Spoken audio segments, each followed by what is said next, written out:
So it is definitely winter, and while many smart birds have migrated to warmer climates, a lot of the songbirds have actually stayed here in southwestern Ontario. And that's what we're going to focus on in this episode of Wild About Wildlife. Thank you for tuning in today. I'm your host, Kathy Mueller. My special guest is Jeff Lee, manager of Wild Birds Unlimited. It's a bird lover's paradise if you haven't been, and they're very good friends of Salthaven Wildlife. In fact, Jeff used to be a volunteer with Salthaven. So he's going to help answer some questions about how birds survive the cold Canadian winter, how we can best help them, and do birds even need our help?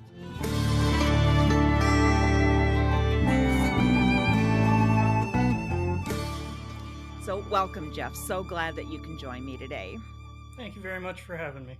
Yeah, so let's start there, right? We see the birds outside and they're all fluffed up against the cold and the wind.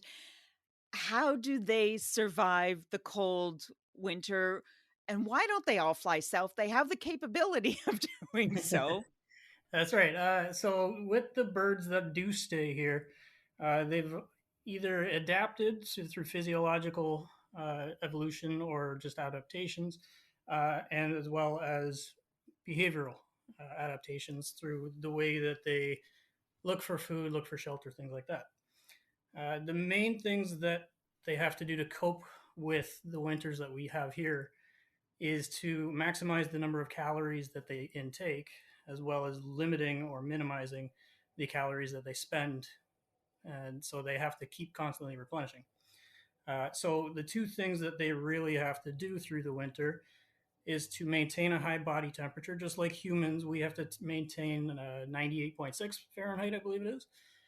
With birds, and it can range because there's some of them that can actually lower their body temperature. It's anywhere between 100 to 105. So the main ones to begin with at first, I will start with the physiological ones. Yeah. The main one that always stuck out with me when you see your little chickadees and the birds flying around outside during the frigid cold, they've still got their little feet sticking out. And you wonder how Yes. they're not freezing to poles and twigs and everything like that. The reason why they are able to do that is because their feet and their legs are mostly made of bone and tendons with very little muscle. So they don't actually have to maintain a higher temperature to keep those muscles going. So they have to regulate their feet at a lower temperature. It's actually close to freezing temperatures. So they're able to actually take the cold a lot better than we could. Now, there's a couple of adaptations or evolutions that they've got in there as well. The blood flow to the feet in quite a few species is special because on the way down, and this is prevalent in chickadees mostly, but a lot of the other birds that are here too, the blood flow that goes down into the foot runs right parallel to the blood flow that's coming back out of the foot. So the warm blood going down, the cold blood coming back in. And there's actually heat transfer between those two arteries and the veins, so that a lot of that heat is actually captured going back into the body. It warms that cold blood before it gets back into the body. So they're able to actually minimize the heat loss that way. Another thing they have is the scales on their feet. They're actually a special scale that helps to maintain the heat inside the feet as well as the legs. So they don't get as much heat loss that way either. And you actually touched on the next one, the feathers when they fluff up. Mm-hmm. So bird feathers are quite specialized compared to, say, our hair. And especially with the birds, they've got mostly two different types of feathers. There's the outer feathers as well as the under feathers. The outer feathers typically are water repellent, and that's due to their preening oils that they have. And most birds, that's the gland that comes out near the base of their tail, and then they fix their feathers, and you can see them kind of straightening their feathers, but they also run from the base of the feathers to the tip, and that's helping to spread that preening oil around, which also weatherproofs the feather. And so the birds that stay here for the winter have realized that it helps to keep off the snow and the rain and everything like that. So the water just basically beads off and runs off. And then underneath is that real downy layer. And the purpose of the downy layer is actually to trap the heat in there. It works as a layer of insulation, basically. and the body heat gets stuck in that layer, and then it basically creates a warmer layer to separate from the outer frigid air to the core of the bird. So are the feathers actually getting like thicker, like a cat or dog gets a thicker coat in the winter? Is that kind of happening with birds, or no? It's just that it's trapping the heat. Mostly it's trapping the heat, but birds do molt typically, but usually for molts, it's to replace broken feathers or to just get a new feather basically in there. It might be in the best shape. But the down is typically the most part, and even from when they're fledglings, they always have that down on there to help keep them warm. And then during the winter time, they fluff up their feathers, so they make them stick out instead of having them flat on their bodies, and that increases the air spaces that are there. Another one would be just the reducing of their body temperature. So chickadees, I believe, are one of the main examples. They can actually maintain their bodies at a lower temperature, especially at night. So it doesn't actually mean, or it doesn't mean that they lose as much heat because they don't have to warm up as much. And then they're not having to spend as many calories to get up to that higher temperature as well. And then another one, especially with the food, is some of these birds do have a crop, which is like a special pouch that's off the esophagus where they store seeds and nuts so they can carry back a large supply. Blue jays have been known to actually just stuff their crops full of sunflower seeds, like 100 or 200 of them almost, and take them back to stash them away. And then they have a good supply later on. And even still, with all of these, most of these birds, when it gets into a cold temperature, typically they're going to be shivering all night. And that's actually another adaptation. The movement of your muscles, that rapid movement, actually does warm the body. That is where most of those calories are going to be spent and the body fat used up during that cold night, just to keep that bird's temperature up warmer. And shivering is actually a physical adaptation that's come around for many species. And we get cold, we shiver, and it's the same idea. It just helps to keep us warm. And you talked about how like the blue jays will take their cash and go and store it somewhere. Do they actually remember where they're storing it? Yeah, actually, it's not 100%. So squirrels and a lot of the birds during the wintertime. So jays, chickadees, nuthatches, and woodpeckers are typically the main four groups that you can think of. But squirrels and blue jays, they actually have been responsible for the northern distribution of a lot of oak trees Hmm. because they don't remember or they get raided by other animals, even in the same group. So acorns, especially, are prevalent with the blue jays and the squirrels. They're their favorite nuts. So they do stash quite a lot. Even the blue jays can stash them about 2.5 miles, I believe it is, away from the source. Wow. Hmm. So quite a ways. And but yeah, they don't remember all of them. It's a very wide range depending on the squirrel, the populations that are all there. It can range from 25% of the stash that's or the cash that's recovered up to Yeah. about 95%. Wow. So it fluctuates quite a ways based on the population and then the actual species of the squirrels too. Yeah, so you mentioned chickadees and blue jays. I'll see cardinals in the winter. Mhm. You can't miss their bright red, right? Yeah. Juncos. I've got juncos at my feeder. Yep. Um, so these are some of the birds that stick around. Do they even need our help? Would they be okay if all humans stopped feeding them? Yeah, the wild birds that are out there, they still get the vast variety of their food from nature, so natural sources. The feeders and things that we put out, and there's been studies that have been done, and it's ranges a little bit, but it's typically between 20 to 33% that the birds actually use for out of their diet from feeders. So the vast majority of it they still get from wild sources, and it's can vary based on the species, but for the most part, they're still getting their wild sources out there, and the feeders are just supplemental to help them kind of get through. One thing I did want to touch back on with the chickadees, Sure. though, the chickadees with the caching behavior, they have a very large hypothalamus, which is actually the spatial memory part of the brain. So comparatively, that's it's quite large. But even during the fall, it gets bigger. So it increases, so they have a better memory for the fall through the winter, and they've been known to stash, I believe it's up to about 80,000 different seeds in a season, and they can remember the vast majority of them, if not all of them. Wow, so the chickadees are getting smarter in the winter. Yeah. It had actually been thought that the squirrels could do that too, but studies have shown that there's no real uh, size difference in the hypothalamus between the summertime and the fall. So Yeah. it's kind of an old wives' tale for them, but it does work for the chickadees at least. Wow, that's just incredible. And so then continuing and talking about food then. So we are putting feeders out. We're obviously putting food in. How or do we need to switch up the kind of food that we're putting out in the colder months compared to what we put out in the warmer months? Yeah, it's always a good idea during the colder months. Even if you feed year round, you can still use the same seed that you have. Your main thing that you want to do is just keep an eye on the populations that you have out there, because you may get bursts of them basically when they get into really cold weather. So they may push to your feeders to help them regain that body fat that they're having to spend at night to stay warm. So you may want to put out an extra feeder. You may want to take down one that you had before that they're not frequenting as often. But your food choices, you really want to go for high fat and high energy seeds. So sunflower seeds are good year round. Typically black oil sunflower seed. It's higher in the oil content, which is the fat content that those birds need.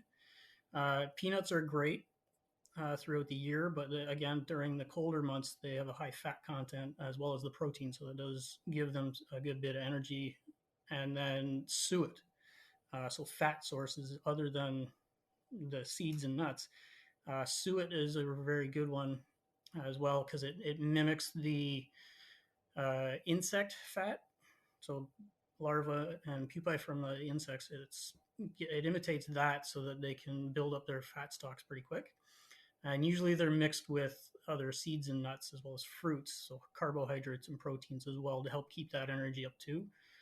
But even with suet, the chickadees and jays and some other things have been known to feed off of carcasses that they found on the fat that's on them. So they're used to actually getting those fat sources in the wild sometimes too. But for goldfinches, everything like that, you want to keep those feeders out. A lot of people don't actually realize that the goldfinches are still here during the winter. Mm-hmm. It's just that they lose that molting color. They're not, or the nesting color. They're not that bright yellow color that we always encounter during the summertime. And then with the feed that we're putting out, Wild Birds Unlimited has a I'll just say it's like a spicy version of suet and feed to try and keep certain critters away. That's right. So the hot pepper food that we have, and it's been researched. This is one touchy subject that's been coming up since we've had this, but we did all our research beforehand, and including actually talking to Brian out at Salthaven, and if he'd actually encountered anything or heard of anybody that had encountered any negative effects of the hot pepper. But the idea with the hot pepper is birds have evolved alongside these hot peppers to help distribute their seeds to help these fruits continue. But with the mammals, they tended to eat the plants and everything, and so the plant didn't tend to reproduce. And so it was that arms race with them where the capsaicin that formed in it was felt by the mammals. So uh, one of the receptors that we have in our body, we can feel that burning sensation, that spiciness. We've learned to like it, but most mammals don't encounter it very often. So they tend to have a not really wanting to go eat that because it's not a sensation that they're used to feeling. So squirrels, raccoons are the big ones typically. Chipmunks can take it a little bit more because they have a fur-lined mouth, so it may not be quite as effective with them. But with the birds, they actually don't have the receptor. It binds differently in the birds, so that they don't actually feel that spiciness, and that includes in their eyes, their digestive tracts, their beaks and every all their mouths, so they actually can't feel it at all. They don't have that burning sensation. So it does quite effective against the mammals, and still keep you around your birds. Yeah, that's so frustrating when you fill out your feeder and the next thing you see a squirrel hanging from it, or right, they're just so ingenious as to how they can access, even if you've got the baffles and everything, right? They find a way around. When we're talking about feeders, do we need to change those up at all? What do we need to keep in mind in terms of feeders in the winter? So feeders typically are going to be different in some respects, at least from the summer to the winter. Uh, your nectar feeders obviously aren't going to do too very well in the winter, so there's no Right. point in leaving them out. Yeah. Uh, the big one that you really want to have out, and especially for us, but mostly for the birds, is we call a foundational feeder. Foundational feeder is one that's typically a bigger feeder that can be filled and stay filled for a few days at least, and it'll support the main body of the birds that are out there. But adding in those fat feeders, suet feeders, peanut feeders, even little treat feeders that have, say, suet nuggets or any different tree nuts, things like that, just extra little bits of food.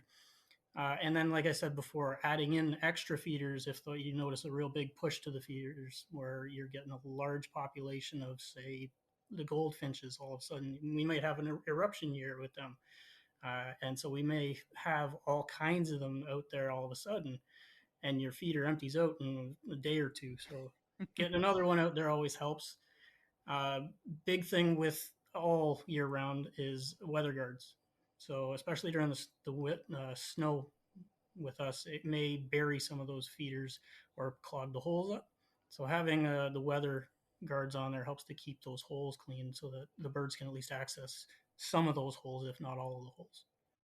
Does placement matter where you have them? Yeah, placement does play a rather big effect, especially for keeping the squirrels off. Hmm. Um, Squirrels typically can get to a feeder pole uh, if they can jump about 10 feet typically. So you have to keep it away from trees, fences like that, about 10 feet so that they can't get to it. Uh, the big thing really with feeder placement is just visibility for both you and the birds. If you have one hanging underneath a very thick tree, the birds may not see it, and so the food that's in there may just rot and go bad, go moldy, and that's just a bad thing for the birds all around. So birds actually find their food by sight, not by smell. And there's really only one species of bird that does find it by smell, and that's vultures. So if we get it out in the most visible spot that we can, it'll help them to find it, and then they will know where to come back, and then we can still enjoy them as well because it's where we can see them. And then once you do start feeding birds, especially in the winter when they really need the food, do you have to keep it up? Like, what if you get the luxury of being able to escape somewhere warm for a couple of weeks in the winter? Is that going to inadvertently hurt or compromise the birds that you've been feeding for 6 weeks? This is a question that we get asked a fair bit at the store too. Um, the big thing is typically no.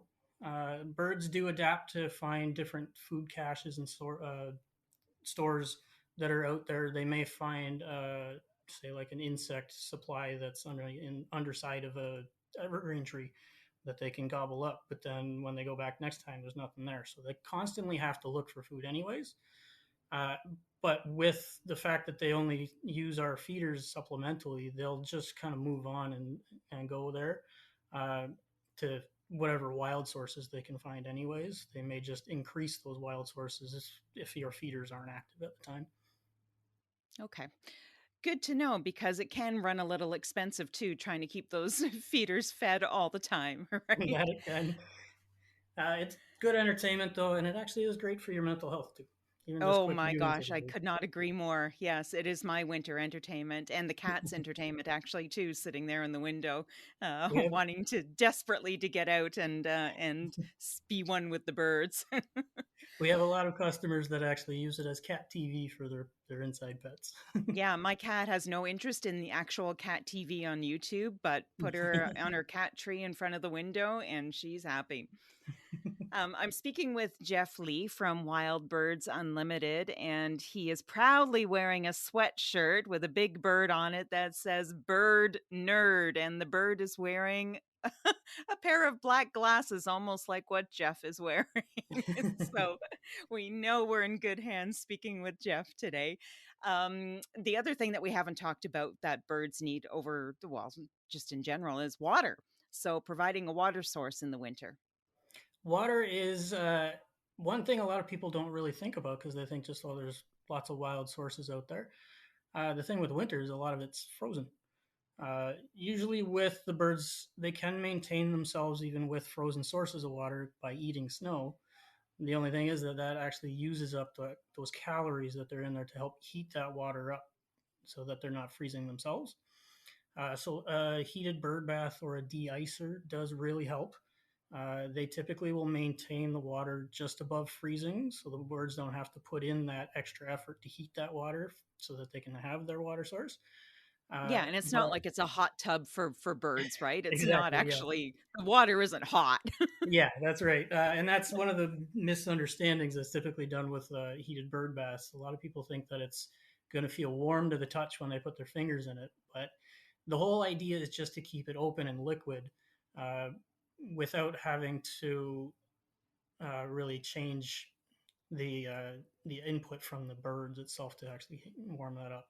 And shelter, do we need to be concerned about shelter, or like you'll see so many of the little sparrows just come flocking out of those big cedar bushes, right? Yeah, So they seem like they've got pretty good coverage for the winter. yeah. A lot of the birds do find their own sources of shelter throughout the winter time. A lot of the time, it's either, like you said, a coniferous tree, or trees and really dense trees and shrubs. There's also crevices that they can find in trees or buildings, even, and tree holes that have already been made. So when a branch breaks off and it regrows around the wound, typically it'll make a cavity. They might be able to nest in there and get out of there. The only real species that does make their own is actually the woodpeckers. And from winter to summer, it does change for them because they have nesting cavities as well as roosting cavities. And it's actually one of the behavioral adaptations that they've made because during the winter time, they may need to make a roost hole quickly. So they can do it within about a day if it's something that's necessary for them to get into. But it's usually done in rotting wood at that time because it's softer and usually there's a little bit more air spaces in that rotting wood, so it acts Right. more as insulation. Whereas with the nesting sites, they're usually more solid wood, and they may take a little longer. But usually, when they do make a roosting site through the winter, they tend to use it for most of their that winter too. And then with the placement of them, they've realized with the wind, it seems that so roosting holes are typically within about 6 feet of the ground Hmm. on, for them to get into, whereas nesting holes are typically about 3 times up, so about 18 to 20 feet usually. For me, I believe that's just because of the wind. So in the wintertime, you're lower down, you're out of the majority of the wind, you can retain more Yeah. heat. Whereas in nesting time, when you're up higher, warmer temperatures, you may catch that breeze and help to ventilate that hole better. So is there anything that we as humans should be doing in terms of helping the birds out with shelter over the winter, or just leave them to their own devices? If we have nesting boxes that are already out, we can always just leave them. It's can be just like the woodpeckers. If they need a temporary shelter, they can just duck in there for the night. Anything you can do to get out of the wind, especially, is going to help them maintain that body heat. So usually, if you have a nesting box in your backyard during summer, it's great to leave it out during the winter as well. And usually, you don't really have to take out that if a nest was in there during the nesting time. Leave it in there. It just helps to provide insulation, but clean it out the next time, about March, before the next nesting comes along. And speaking of cleaning and back to feeders, then, because quite often from birding experts, you hear quite often, make sure you're cleaning your feeders. Is that just as critical in the wintertime as it is in the summer, or is it more of an issue in the summer simply because it's hotter and that impacts the feed more? Usually, with the amount of the birds that are there is going to be the main factor. So cleaning usually is recommended at least every month, so every 4 weeks. Now, it may not be a quite as in depth cleaning. Usually, we recommend just using dish soap and water to get the visible dirt off. And if there's more increases in defecation or anything like that, it's good to get it off before it can actually cause anything. So you may end up doing it more often, depending on the number of birds that you're there and if they're being very dirty, essentially. Okay. Uh, So basically just keep an eye on it, right? And do it yeah, at least once a month, but if you notice that it needs it sooner than that, then do it sooner. Yeah, and you can also disinfect. So you can do a light disinfecting if you notice it's moldy, anything like that that you might need to disinfect. You can use a water and vinegar solution; it does work well. If it's a really heavily moldy or you needing a really good soak, 10% bleach solution works really well. But make sure you do rinse it off later and don't leave it for like overnight or anything like that. Just maybe a couple hours, probably okay. Right. uh, as the bleach can actually corrode some of the metal parts in feeders. In terms of survival in the winter, are birds more susceptible to predators in the winter? There's kind of a bit of give and take with the predators. Usually around feeders, the main predators are going to be either the accipiter hawks, so your sharp shins, as well as the Cooper's hawks, or house cats. House cats tend to be one of the bigger ones Yeah. because they tend to stalk around certain feeders and they're not really hunting for food most of the time. They're just hunting for fun. So they may just grab whatever they can. Right. Uh, so with the hawks in this case, a lot of the time there's not a whole lot we can do about it. Any congregation of birds is going to get spotted by these hawks that are around. So you may notice just all of a sudden everything takes off, and you may Right. notice a little pile of feathers that's floating around somewhere. And more than likely, that's one of those hawks has just zipped in and grabbed one of those birds. But the birds actually do have natural behavioral defenses that they do for this. So usually when they're flocked around a feeder, they have somebody that's looking out. Okay. So somebody will call if they see a hawk coming, and then everybody just scatters. Yeah. So something that we can do is to provide them places to go to once something like that happens. So having shrubs, trees, conifer trees around, just quick places where they can bolt away to go hide works really well for that. But it's still nature. The hawks do have to eat as well. Yeah. Uh, with the cats in mind now, it's usually going to be better for them just to be indoor cats.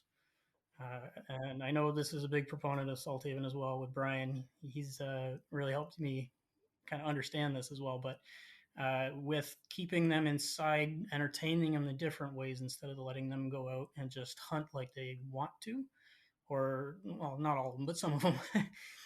I know some real lazy cats that just don't even care.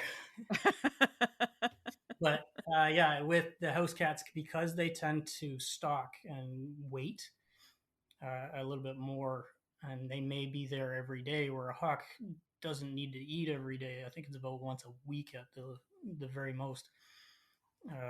You can maybe not even see those hawks around your feeders often, whereas a cat, if he keeps coming around every day, you may notice a big dip in your population that's there. Right, right. And like you said earlier, the house cats aren't necessarily looking for food; they're looking for entertainment. Basically, Or yeah. perhaps it's like, quite often it'll be, "Oh, here, mom, look at the present I brought you." Right? That's Yeah. sort of a thing. Yeah. Yeah, the one thing we do have to keep in mind as well with keeping our feeders clean and around the base of the feeders, especially, is that if it gets too over like built up, you may start attracting vermin, so Oh, rats, mice, things like that, and they may actually attract more attention from owls and hawks as well. so not just the feeder, clean the area. Yeah, so if you do notice that you're having a bit of a pile up underneath, you can always clean it up. For me, I always let my feeders empty down right to empty, and then leave it a couple of days. And usually those ground birds or even the other birds will clean up what's on the ground and then fill up your feeders again so that they're taken care of. But if you notice there's a big pile up there that has built up, you can always just rake it up and dispose of it and then put your feeders back out again. Okay. And then I was listening to a podcast and they were talking about ground feeders. And I'm not very familiar with ground feeders, but to me it sounds like a pretty dangerous venture. But ground feeders, it's obviously a feeder that's on the ground, but how do they work and are they safe to use? Ground feeders basically just mimic the location of a lot of food for some of the birds. So, for example, the juncos, they're a ground feeder. Typically, if you have feeders out, you'll see them underneath. They may come up every so often and grab something off a feeder, but they're usually on the ground. Mourning doves are another example of Right. ground birds. Uh, but the feed that they usually, the natural feed that they go after is typically wildflower seeds, so native wildflower seeds, and they're usually within the couple feet of the ground. Yeah. So putting out a feeder that mimics that just makes it a more comfortable sort of area for them because they know where to look. Now there's give and take with that as well. So usually with a ground feeder, you could even just put a dish on the ground and fill it up, and that could be a ground feeder for you. But for us, for ones that we sell at the store, they're raised up off the ground at least a foot, so that it helps to keep the ventilation as well as the drainage for that food if it does happen to get wet. Again, weather guards or roofs on these feeders are always a good thing. And do you run the risk of, like, if you have a ground feeder, then I'm thinking, do you run the risk of attracting, I don't know, possums or raccoons or a squirrel to gobble all of that up? Yes, that is one of the main things with the ground feeder that a lot of people do have to contend with. With the ground feeders like that, usually it's best recommended to not use a large amount of food. Just put out enough for the day, even let them gobble it up. And then if there's anything else, they can just clean up on the ground. That way, you're not putting out too much that's going to attract things at night. So the rats, mice, Right. possums, raccoons typically are the ones coming out at night. So if you only put enough out there for the day, the birds will clean it up, and then you don't have to worry about those mammals at night. Okay. And is there anything that we've been talking about things that we should be doing to help the birds or things that we can do to help the birds? Is there anything that we should not be doing so that we think we're helping them, but we're inadvertently actually not helping them? The big things that I find, and probably this is going to be one of the things that's encountered at Salthaven with the health of the birds too, with the respect to placement of your feeders, is window strikes. And it may not be something that anybody even thinks about, but there's kind of a little danger zone away from windows. So if the feeders are within 3 feet of the window, it's a safe spot. And if they're beyond 10 feet of the window, you're pretty much good. So between 3 feet and 10 feet away from that window is the danger zone for those birds. Uh, During different seasons, they may have different reasons for going into the window, but basically, what happens is that they'll bolt away to go find, like, in the panic mode, basically. So when those hawks come around, they just go wherever they can. Uh, but to the bird, what they're seeing is just the reflection off the window. So it looks like a continuation of what's behind them, and then smack. Uh, the other one is hormones. That's usually done through mating season, nesting season. They think it's a rival, and then they'll go at the window. But for this, in this instance, it's typically just going to be the panic from the hawks coming around. So placing your feeders in an appropriate spot will help to lessen that. Uh, but again, it's something that those people don't typically think about until it happens. In regards to the health of the birds, though, uh, the cleaning of the feeders may be one of the best things, and it's just neglect, really. Letting your feeders go, thinking they're doing fine, but you may be inadvertently spreading around conjunctivitis, a big one that actually does hit finches. And there's a fair few other ones as well. So keeping your feeders clean and the placement of them typically is going to be the main things. And it's could be just ignorance for the fact that you just don't know. Right. Uh, but, Yep. but that's why we're out here. I mean, you can always stop into the store and ask questions. We can help you with that. But that's part of the reason we're doing this too. So. The and I guess the same goes for the heated bird baths too, is to make sure that they're regularly kept clean, and because the Yeah, birds are in there and they're flapping around and having their baths and probably, using it as a toilet and all of that, right? Just to keep it clean. that's very right. Yes. Not only do the birds have it as a drinking source, but they do bathe in it as well. But then, like you said, they do use it as a toilet a lot of the time too. So, Yeah. if you can, every day would be ideal, but every 2 to 3 days, if at the very least you want to change out that water, just to keep it as fresh as possible, limit any kind of contaminants that are in there. And also to keep any dirt that may collect in there, because the birds actually do need to wash out any dirt or dust, anything that may build up in their downy layers to help keep that insulation layer going just fine so that they can stay warm at night. So this is kind of a big picture question about climate change. I know, just a tiny topic to talk about. Have you noticed? You talked earlier about how birds are adapting, and they've adapted over the years to stay in and face Canadian winters.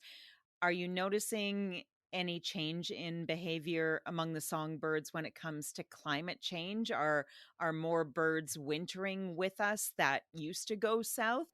The big thing that's related to climate change with the songbirds is that they're changing their distribution mostly. So a lot of the southern birds that we typically would get that would push forward when it does get colder, their food supplies run out. They are typically pushing further north now and losing some of their southern sites. The big ones that we've noticed as an increase here are still ones that we do see, but we're just noticing a population increase over the past 20 years or so. The tufted titmouse, the gray gnatcatcher, northern mockingbirds, and the red-bellied woodpeckers. There's been a rather big increase in them as they push further north to find better food stashes. With other songbirds, typically it's going to be the same thing. They may have competition for those food sources because of the birds depleting their other food sources, so they have to move into a new area. So when that climate change does affect the area, it's basically just going to push them further north as things get warmer, and then the opposite if it does get cold. But in that respect, for those northern birds that typically we do see during our winters, we may not see them as often because their food sources are more readily available up there because it's not as cold. And so it may not be buried under the snow so that they're able to access it, or they may have had a really good growing season that year.